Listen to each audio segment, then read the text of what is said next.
The prophet Elijah was no ordinary man.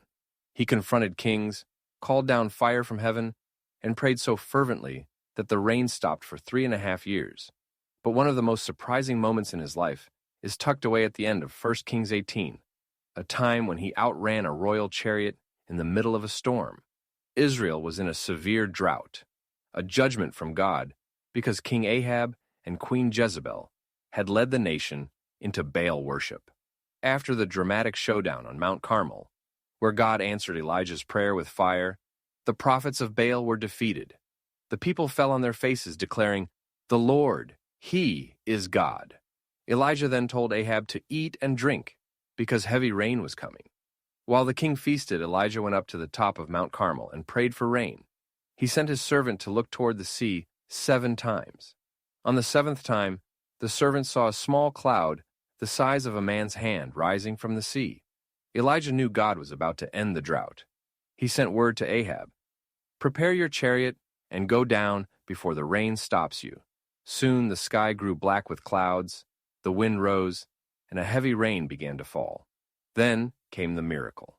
The Bible says, "The hand of the Lord was on Elijah, and he gathered up his garment and ran before Ahab to the entrance of Jezreel." This was no short jog. The distance from Mount Carmel to Jezreel is about 17 miles, and Ahab was riding in a horse-drawn chariot. Yet Elijah, empowered by God, outran the royal horses the entire way. This was not just a display of supernatural speed, it was a symbolic act. In ancient times, a prophet running ahead of a king could be a sign of loyalty and honor. Even though Elijah had just confronted Ahab, he still respected the position God had given the king. His run also showed that the same God who sent the rain was the one who gave strength to his servant.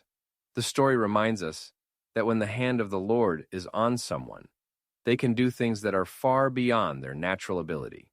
Elijah didn't train for a marathon, yet he ran faster than a chariot because God gave him the power to accomplish his purpose. It also shows us that obedience sometimes means running hard in the direction God sends us, even after a major victory. Elijah could have stayed on Mount Carmel celebrating, but God had another task for him, to go ahead of the king into Jezreel. When God calls us, He will equip us. Whether the task feels like running a long race or facing a storm, His strength will carry us farther than we could ever go on our own. Don't forget to like and subscribe.